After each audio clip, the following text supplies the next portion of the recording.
qual é a importância da verdade? E eu queria, diante do Senhor, em temor e tremor, tratar com vocês desta pergunta. E que nós a consideremos com a seriedade que ela requer. Sem nenhuma dúvida, essa questão da importância da verdade, ela sequer deveria vir à pauta. A verdade deveria e deve ser sempre fundamental. E isso não só para os cristãos, mas para todo ser humano. É claro que para nós que professamos a Cristo, isso é ainda mais fundamental. Por quê? Porque nós temos um Deus que é a verdade. João, capítulo 14, verso 6. O Augusto pincelou esse texto. Nós vamos tratar do texto que ele citou. Mas esse texto é o Senhor Jesus, e ele está definindo, ele está sendo categórico em dizer o que é a verdade, ou melhor, quem é a verdade. João 14, 6, Jesus diz assim: eu sou o caminho, a verdade e a vida, e ninguém vem ao Pai a não ser por mim. Essas três afirmações são inequívocas, elas são radicais demais para o nosso tempo. Nenhuma delas permite que nós pensemos em outras alternativas. Jesus é o caminho. É claro que ele é o caminho, não um caminho fisicamente falando, que ele está usando uma metáfora, mas ele está dizendo que ele é o único meio possível.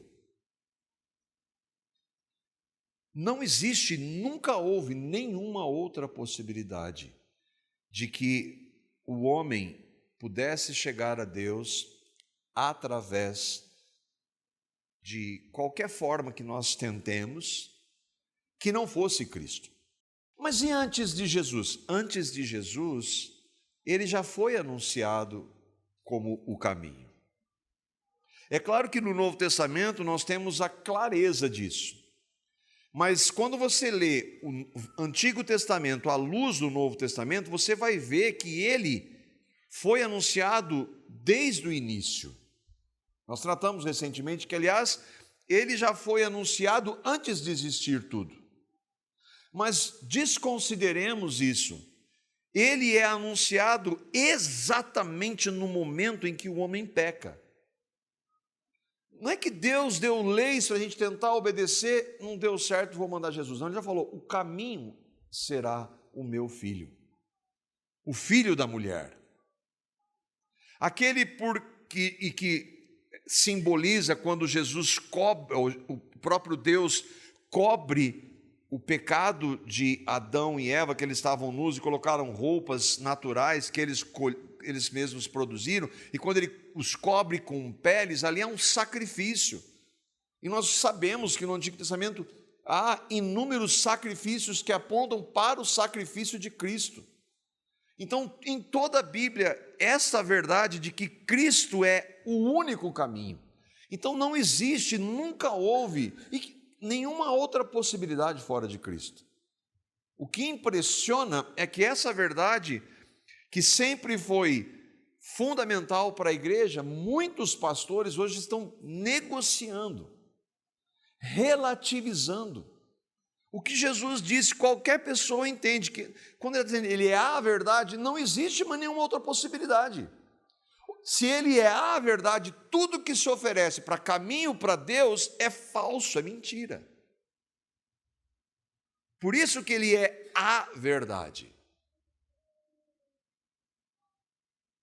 Além disso, nós temos um Deus que diz que ele é o único e verdadeiro Deus.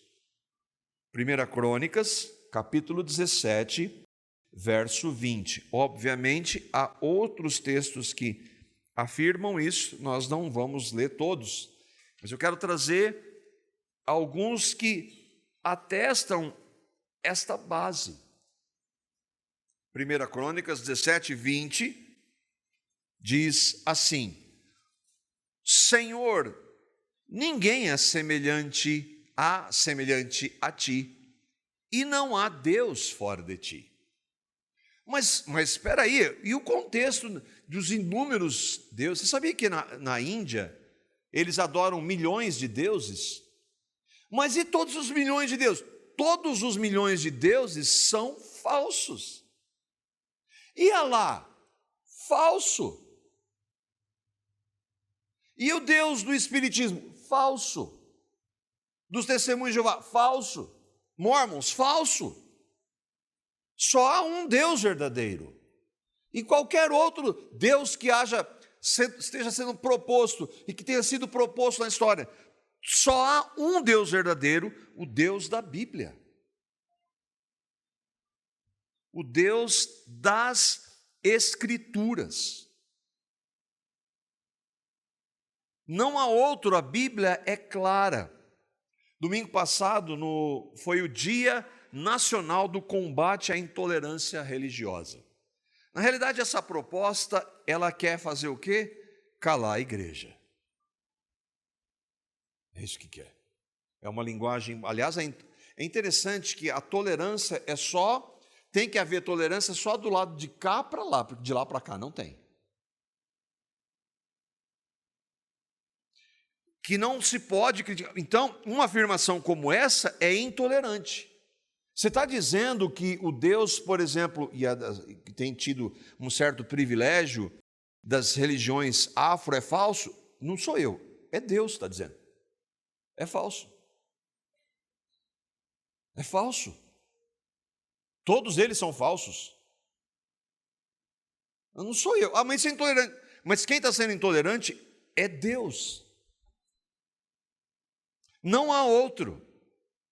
Agora, eu tenho dito isso, né, do combate à intolerância. É claro que nós, como cristãos, nós devemos ser contra a qualquer ofensa e a qualquer violência contra qualquer manifestação religiosa que seja contrária à nossa, seja falsa.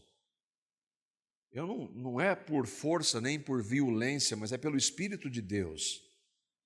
Agora, para essas pessoas, dizer a verdade é ofensivo. Não, e aí eu não posso negociar, porque a chance delas é a verdade. Então, é claro que nós somos contra a intolerância no sentido de violência, nós não devemos fazer isso de forma alguma. Nós deveríamos ser o povo mais pacífico, como o Senhor foi. Agora, isso não implica em negociar a verdade. Mas a verdade de que só o Deus da Bíblia é verdadeiro ofende muitas religiões, muitos líderes. Muitos, por incrível que pareça, líderes que se dizem evangélicos. Só que não interessa, ela ofende, porque é a palavra de Deus e é a verdade. E a verdade, num mundo como o nosso, ofende. Isaías, capítulo 45, os versos 5 e o verso 18, também está falando, e é o próprio Senhor quem está dizendo, que não há nenhum Deus fora dele. Isaías 45, versos 5 e 18 diz assim: eu sou o Senhor, não há outro Deus. Verso 18: pois o Senhor é Deus quem criou os céus e a terra e pôs todas as coisas no devido lugar. Fez o mundo para ser habitado e não para ser um lugar de vazio e caos. Ele diz, Deus, o Criador de todas as coisas, eu sou o Senhor, não há outro. É categórica essa expressão. Mas as pessoas acreditam, mas elas acreditam em falsos deuses.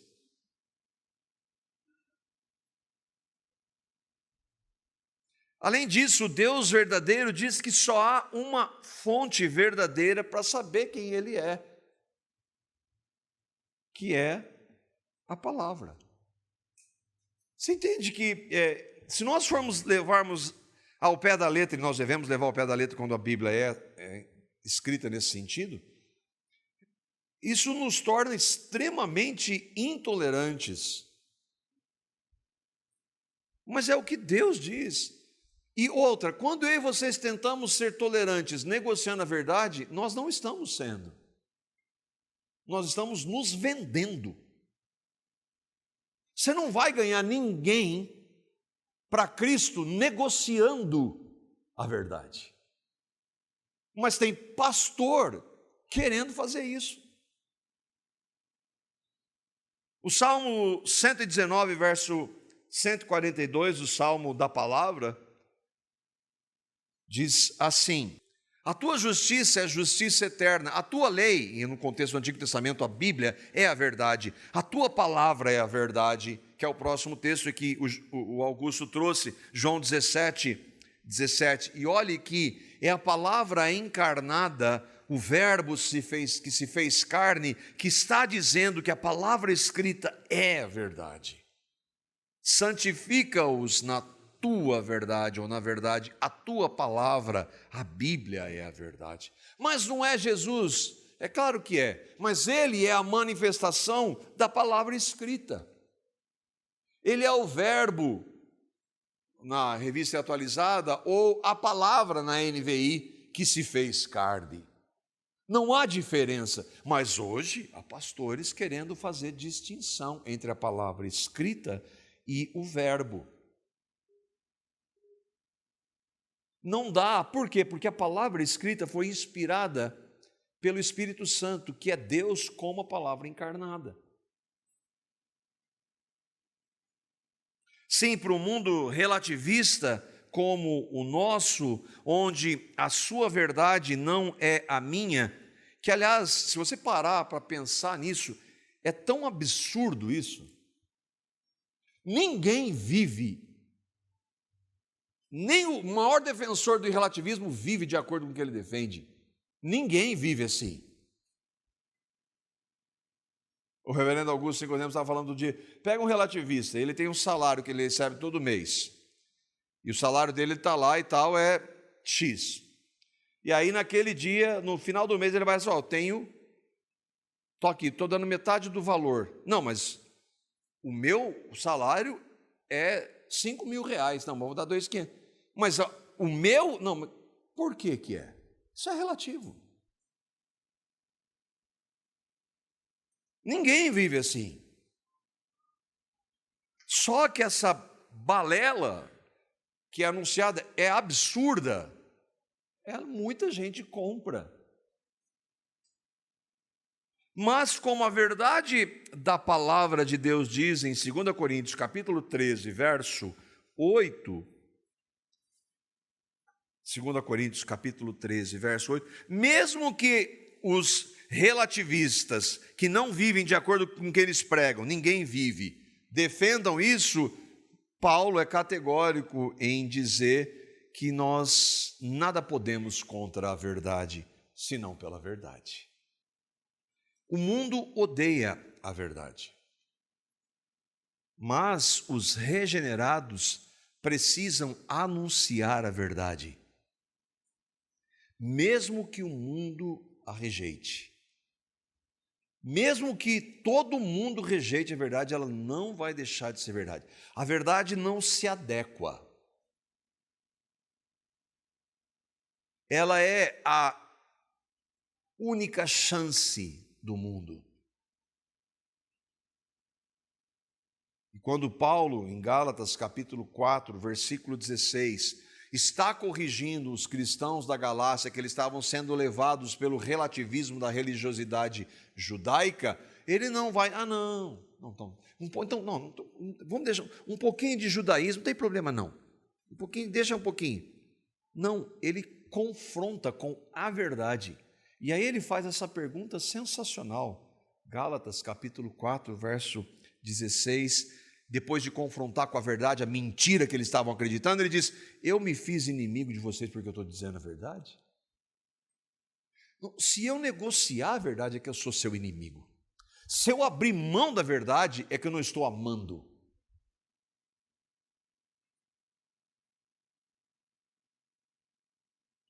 Então, é fato que a palavra de Deus não negocia em nenhum nível a verdade.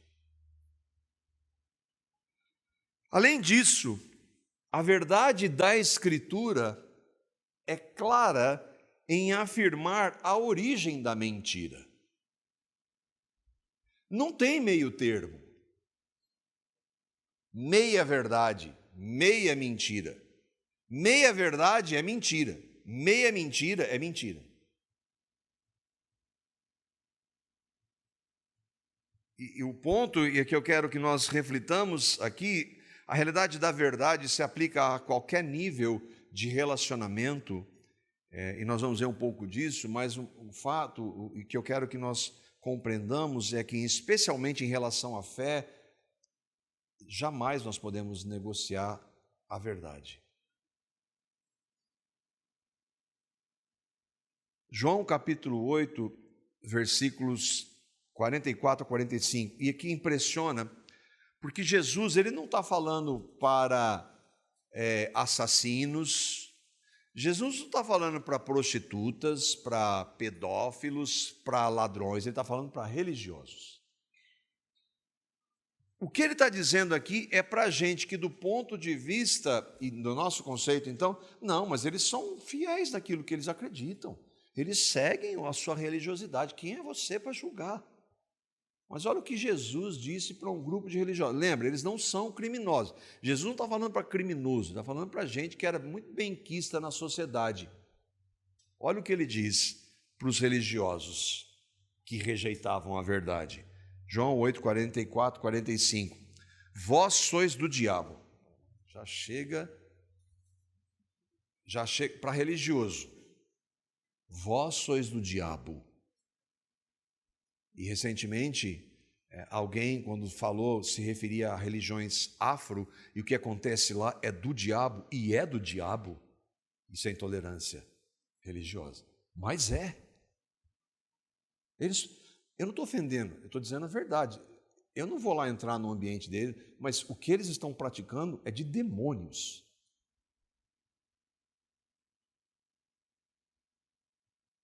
Isso ofende, mas é a verdade. E é a chance que eles têm, ouvindo a verdade, se ouvirem a verdade, pelo Espírito Santo transformar e tirá-los da cegueira que eles estão. E isso se aplica a qualquer religião que tem falsos deuses. Vós sois do diabo, que é o vosso pai. Estou falando da origem, porque nós cremos na verdade, mas e a mentira? A mentira tem um pai, Jesus está falando, e quereis satisfazer-lhe os desejos. Ele, o diabo, foi homicida desde o princípio e jamais se firmou na verdade. Porque nele não há verdade. Não é impressionante, irmãos? Jesus está falando para judeus que tinham a Bíblia na sua mão, mas vocês não se firmam nunca na verdade, mas eles tinham a Bíblia na mão. É igualzinho muitas igrejas hoje. Nunca se firmaram na verdade. Quando ele, o diabo, profere mentira, fala do que lhe é próprio, porque é mentiroso e pai da mentira. mas porque eu digo a verdade, não me credes. Se tem uma coisa que Jesus, de alguns dos pastores assim, legais que tem, esse Jesus não faz parte do discurso desses falsos profetas. Jesus hoje não seria benquisto no dia da tolerância religiosa. Todo falso Deus, todo falso ensino, toda falsa religião vem do diabo. Bom, eu espero que esteja claro aqui o fundamento, né? Que a verdade, ela é imprescindível. Isso não se aplica só aos cristãos. A ideia do relativismo, né? Quem aí fica feliz quando mentem para você? Ninguém fica. Qual pessoa fica feliz quando sabe, por exemplo, que o seu cônjuge, filho, amigo, sócio, parceiro, patrão, funcionário, pessoa de confiança mentiu para ela? Ninguém fica. Mas por quê? Se não há verdade. Por que não relativizar naquela situação que você está passando? Não, naquilo eu não vou fazer. Essa ideia, ela não se aplica a nada. É hipocrisia, é mentira. Nem o maior defensor disso, da verdade, a verdade é relativa, nem o maior defensor acredita nisso. Mas sabe por quê? Porque eles não querem saber da verdade, que é Cristo. Foi isso que Jesus falou para os fariseus. Porque eu digo a verdade, vocês não me querem. E é assim com todos aqueles que rejeitam. A mentira não traz nenhuma felicidade. Não, mas às vezes um negócio que eu tenho que fazer, ele é bom. Mentirinha. O que tem? Mas na realidade, a mentira é algo tão grave para o Senhor que os mentirosos serão condenados. Apocalipse, capítulo 22, verso 15. E o que impressiona no texto é que não só os mentirosos. Olha o que o texto diz. É o Senhor que está dizendo para João. Ele diz assim, fora, e você vê o contexto, é fora do novo céus e nova terra, ficam os cães, os que praticam a feitiçaria. Os cães, novamente, sempre é bom lembrar que não está falando de animais, né? Ele está falando de pessoas malignas e usa a expressão para trazer força para o sentido, que praticam a feitiçaria, os que cometem imoralidades sexuais, assassinos, idólatras e todos que amam e praticam a mentira. Dito isso, não se pode, eu espero que você entenda isso, que não há como negociar a verdade. A pergunta é, a verdade, qual a importância? É claro, ela tem toda a importância. Tudo que nós nos relacionamos precisa estar pautado na verdade. Viva o seu casamento na mentira. Viva o seu relacionamento com seus filhos na mentira. Viva o relacionamento na igreja na mentira. Viva no trabalho, viva em qualquer lugar que você se relacione na mentira. Ninguém consegue.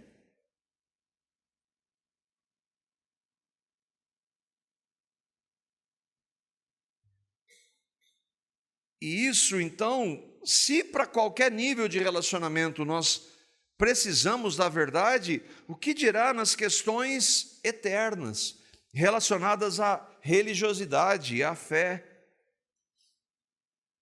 Para essas, então, as implicações são eternas. Eu posso viver, às vezes, tudo bem, não darei para desvencilhar, porque se eu viver na mentira aqui, uma hora eu vou colher isso eternamente. Mas eu posso não colher, às vezes eu falo uma mentirinha aqui no meu negócio, eu tenho benefício, e eu nem vejo, eu nem vou sofrer as consequências daquilo lá, até onde eu consigo entender. Mas se eu viver na mentira, uma hora eu vou colher as consequências eternas daquela prática. Agora, o que dirá em ensinos que mentem em relação a Deus? que trazem mentira em relação à palavra. Aí é muito mais sério. E nós não podemos negociar a verdade. Nós não podemos adotar a proposta, né, muitos daqui nem... Eu vi quando ele, na época, quando ele morreu, eu era novo ainda, do John Lennon, daquela música que é bonita, né? Vamos cantar? Não, vamos cantar não. Imagine que não há céu. É fácil se você tentar. Que não há nenhum inferno debaixo de nós e acima do céu, acima de nós só o céu. Lembra, a palavra em inglês heaven, quando eu falo de heaven, está falando de céus. O céu é a realidade espiritual. O céu que a gente vê, o azul de nuvens, é sky. No português não dá para a gente ver. Mas na realidade, imagina, então por isso que ele traduz aqui, imagina que não há paraíso, que só tem o céu mesmo. Não adianta você imaginar isso, porque isso aqui é mentira.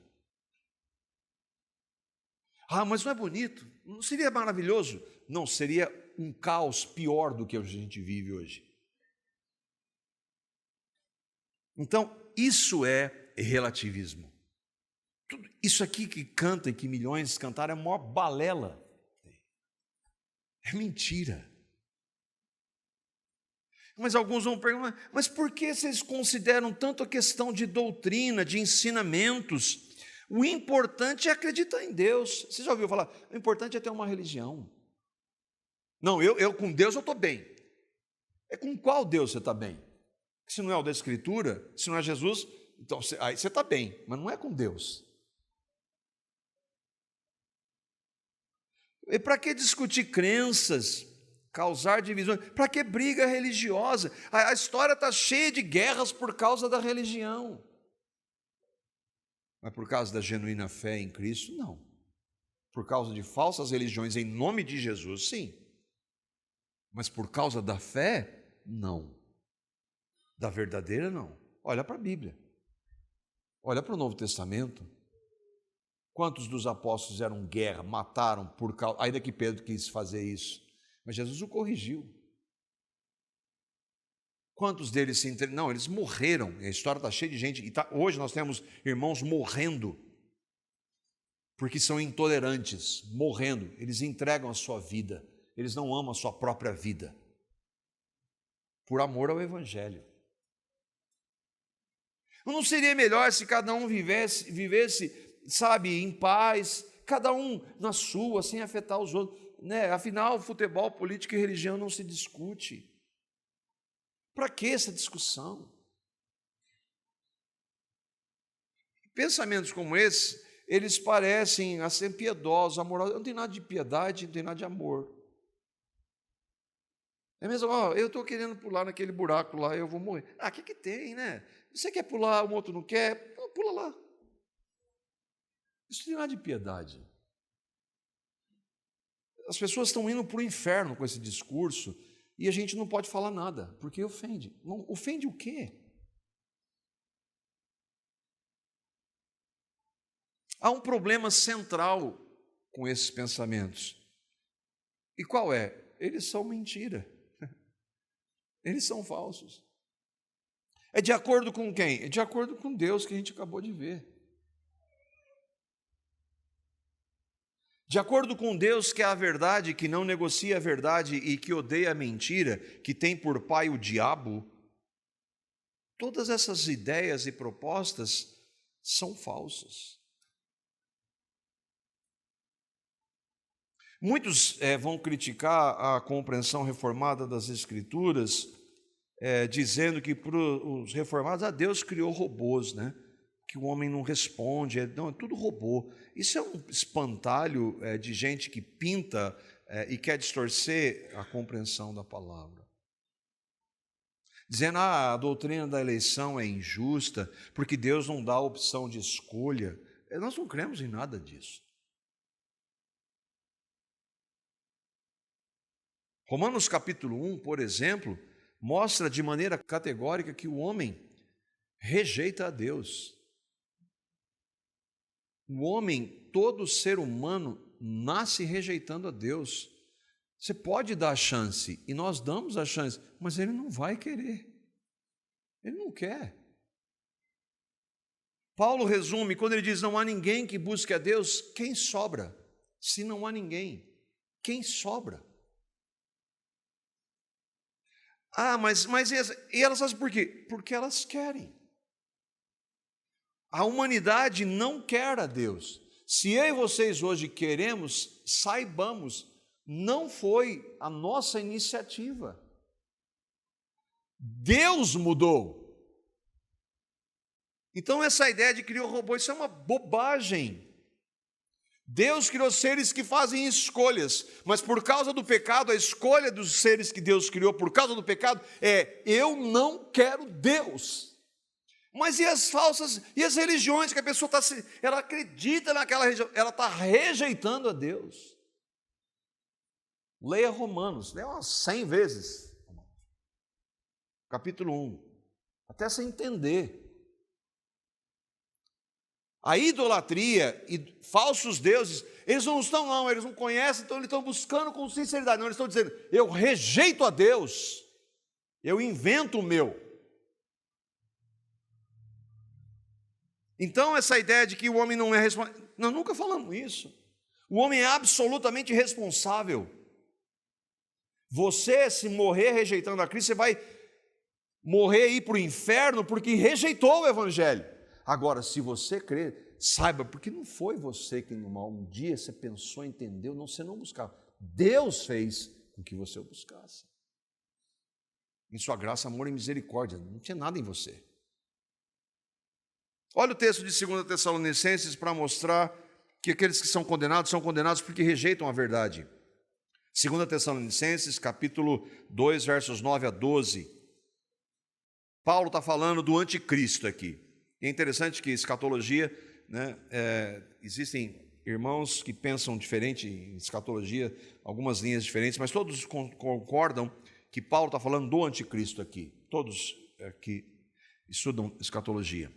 E ele está falando que o anticristo vai surgir e vai fazer sinais e prodígios da mentira.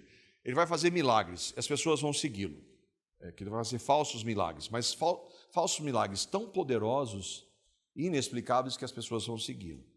E aí então, ele diz lá no versículo 9, 2 Tessalonicenses, capítulo 9, até o verso 12, diz assim: ora, o aparecimento do iníquo, o iníquo é o anticristo, é segundo a eficácia de Satanás.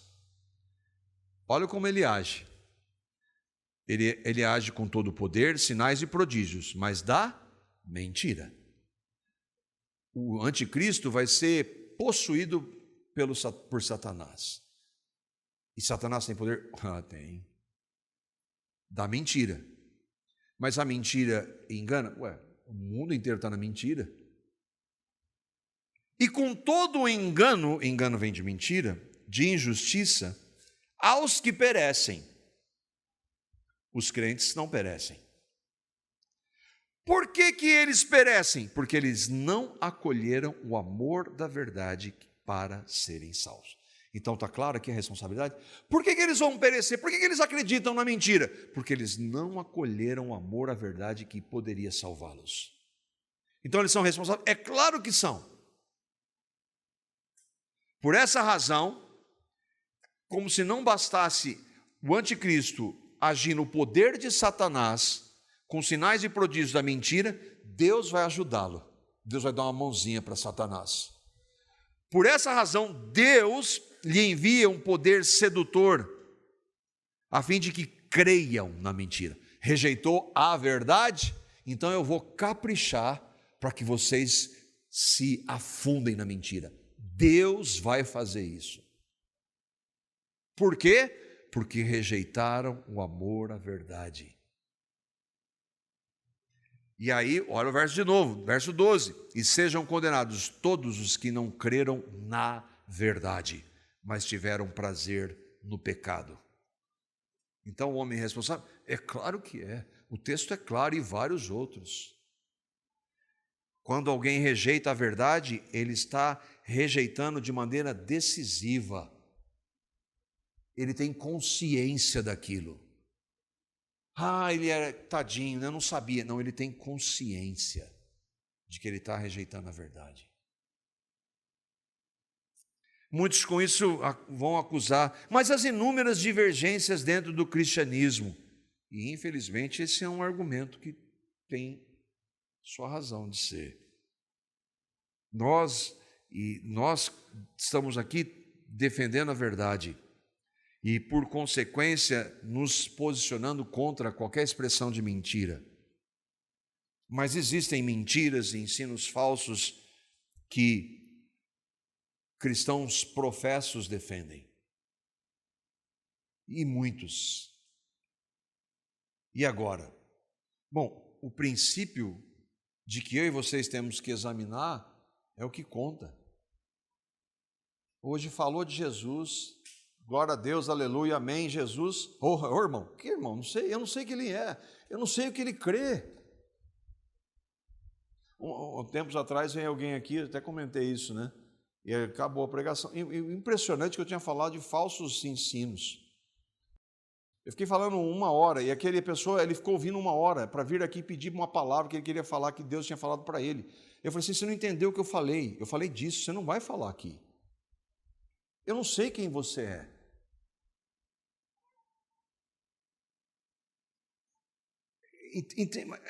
As pessoas, elas estão, e a igreja, no conceito estrutura, organização, a igreja de Cristo não tem falsos cristãos, a verdadeira igreja. Mas eu e vocês, e aí é o grande ponto, eu e vocês somos responsáveis. Nós não precisamos, nós não podemos, nós não devemos, nós não temos que seguir o ensino errado, mas ele está aí de todas as formas. E quem é responsável? Eu e você. Não, você que é responsável, seu pastor. Não se engane. É claro que eu sou mais responsável. Mas se você está ouvindo, está dizendo amém, você não vai falar, chegar dia de Cristo, o pastor Marco me ensinou tudo errado. É problema seu. Você deveria examinar o que o pastor Marco está falando. Há pessoas defendendo e propagando mentiras em todas as áreas da vida. Como você vai achar que não na igreja evangélica? Tem um monte. Alguns enganados e outros mal intencionados. Há falsos profetas enganados? Eu creio que sim. Há falsos profetas mal intencionados? Creio que sim. Mas o fato de eles estarem dizendo mentiras muda? Não. Eles deixam de ser responsáveis? Não.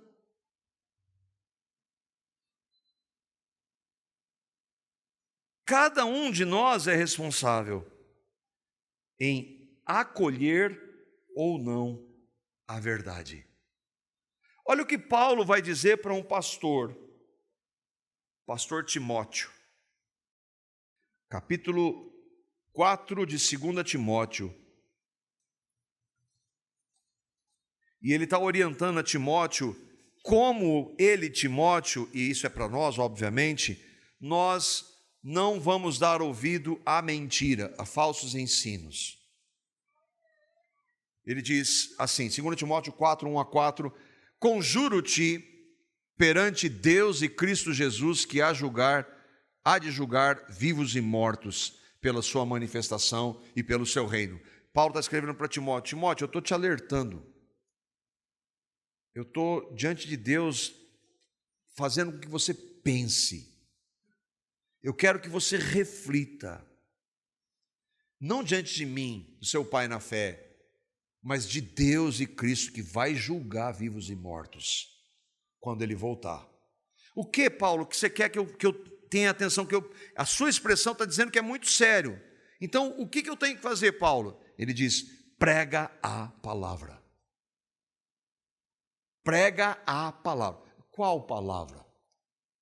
Aquela que santifica, que é a verdade, que é a Bíblia, centrada no Evangelho.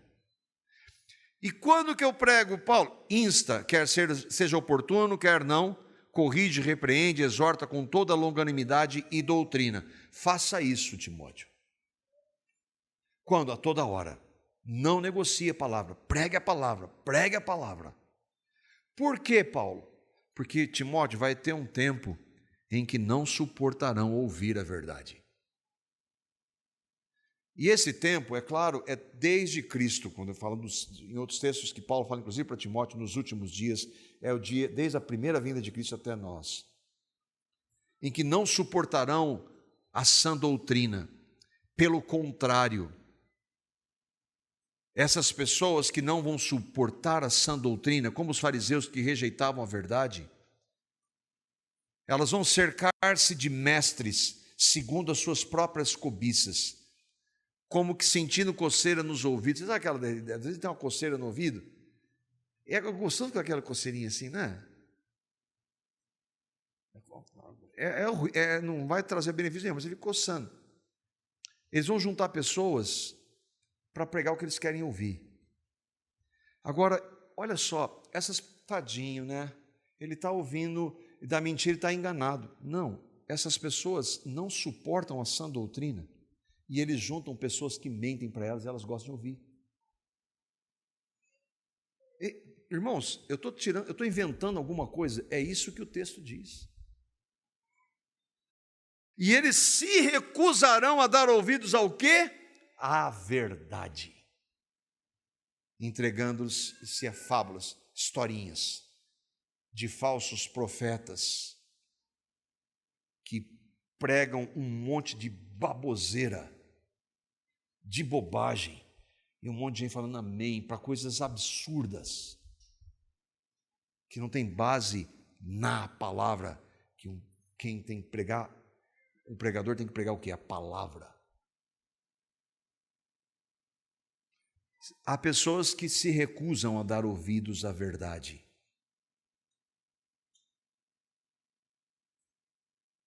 Agora, nem todos os mestres, aqueles que se propõem a pregar, estão mentindo. Como é que eu e vocês vão saber se eles estão mentindo? Você é responsável, eu sou responsável. E o texto que está nesse púlpito aqui é uma das referências. Atos, capítulo 17, verso 11. Atos, capítulo 17, verso 11. O contexto dele é que Paulo, ele estava pregando o evangelho no mundo de então. E ele viajou por anos, então ele parava numa cidade, pregava o evangelho, pessoas criam, ali começava uma igreja, presbíteros eram eleitos e ele ia embora. Às vezes ele escrevia uma carta para aquela igreja para corrigir alguns erros que estavam ali. E ele tinha passado por Tessalônica, pregou o evangelho. Nós lemos até a carta, uma das cartas de Tessalônica, né, a segunda. E aí então ele pregou em Tessalônica e foi para uma cidade que chamava Bereia. E lá ele pregou a palavra, pessoas creram. Mas olha como aqueles crentes de Bereia agiram. Ora, os de Bereia eram mais nobres que os de Tessalônica, pois receberam a palavra com toda a avidez, examinando as Escrituras todos os dias, para ver se as coisas eram de fato assim. E esse texto aqui eu espero que ele fique muito tempo aqui, para que a gente jamais se esqueça de que a nossa base é a Escritura. Mas não é Jesus? Sim, o Jesus da Escritura. O que o texto nos ensina? Primeiro, que aqueles irmãos receberam a palavra. E o que impressiona é que eles tinham só o Antigo Testamento. Imagina, eles só tinham o Antigo Testamento. Eles receberam a palavra. Porque o Paulo, que fala para Timóteo, prega a palavra, quando ele vai para Bereia, vai falar o quê? Pregar a palavra. Então ele está pregando a palavra. Ou o ensino bíblico, que é a única fonte, lembra? A verdade. Ele diz que aquelas pessoas, elas examinavam as Escrituras, a palavra. Examinar não é. Acha um texto aí. É difícil de achar esse texto, não estou acostumado. Falei. Examinar a Escritura. Bom, qualquer um de nós entende examinar. Quando você vai ver com detalhes, você vai refletir, você vai meditar, você vai querer compreender. Então, eles examinavam a Escritura. Por que eles examinavam a Escritura? Porque Jesus disse que a tua palavra é a verdade. Então, a verdade que eles tinham não era Paulo, era a palavra. Então, ensinos a respeito de Deus só tem uma base, a palavra. Outra verdade, não importa quem prega. Quem estava pregando lá? O apóstolo Paulo. O apóstolo Paulo? Fecha a Bíblia aí, para quê? Tranquilo, não interessa.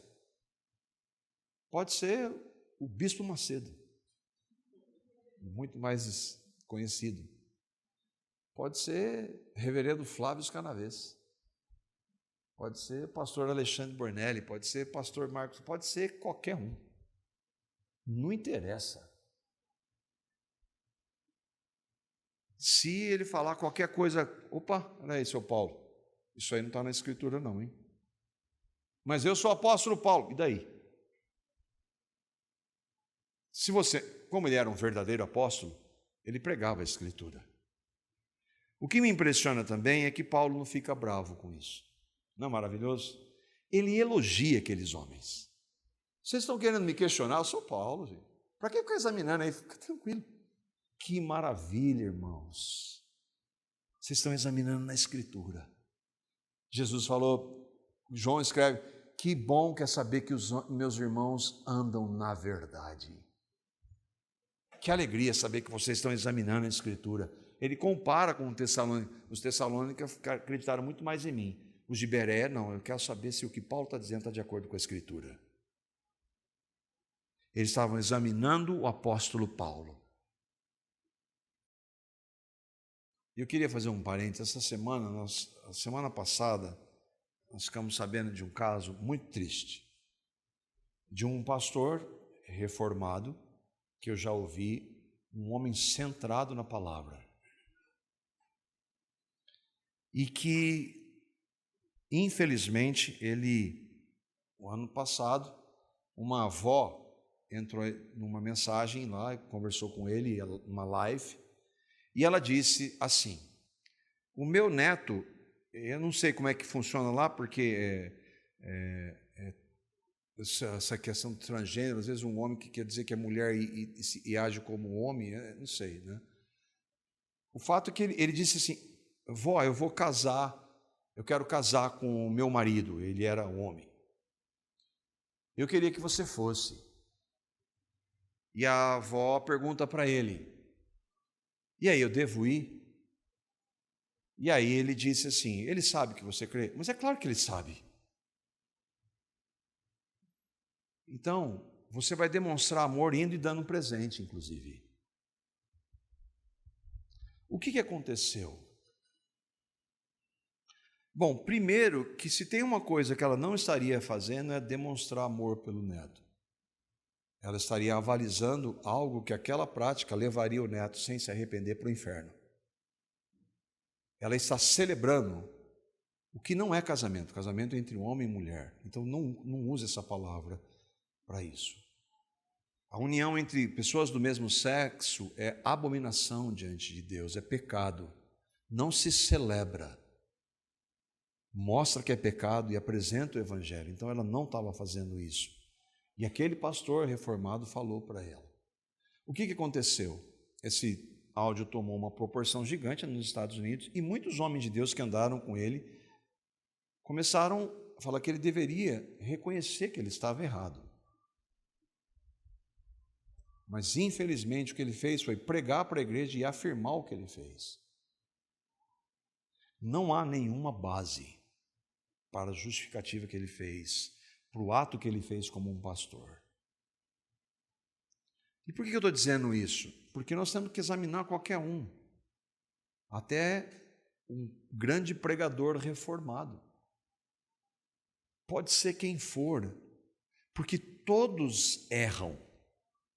A grande diferença é que aqueles que erram e creem vão se arrepender, e eu espero que esse irmão se arrependa. Porque o que ele fez, ele não defendeu o evangelho, ele não defendeu o amor, ele não defendeu a verdade, ele negociou tudo isso. Por causa de uma pressão de uma sociedade ímpia. O amor dela era dizer: meu neto, eu amo você. Mas porque eu amo, eu não posso concordar com o que você está fazendo. Isso vai levar você para o inferno. E não ir e dê um presente a ele.